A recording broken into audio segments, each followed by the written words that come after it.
Timothy struggled as two yellow-robed figures hauled him toward the massive steel box. The trap lines around his body prevented him from breaking free. The figures moved with mechanical precision, dragging him up the flatbed ramp and into the open cube. "Let me go!" Timothy's voice echoed off the steel walls of the box. He twisted, but the robed figures gripped him. "You don't get a say," one of them said. His hood muffled his voice. Inside the box, one of the robed figures reached for a heavy cable coiled near the back of the box. The cable was thick and reinforced, with a steel clasp at the end.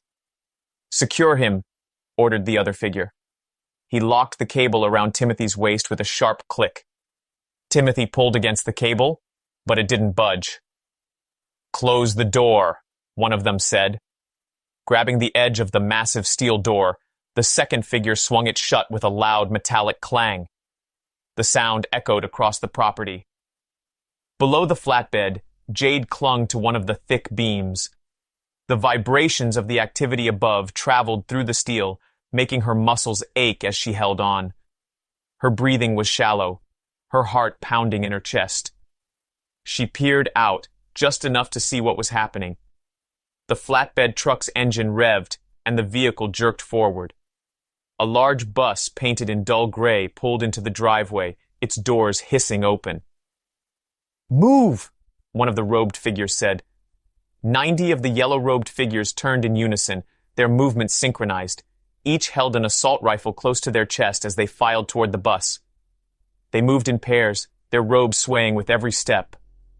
Jade watched as the figures boarded, disappearing one by one into the shadowy interior of the bus. The last pair climbed aboard, and the doors hissed shut. The remaining 10 yellow-robed figures stayed on the truck, standing guard around the box. They held their rifles at the ready, their postures tense and alert.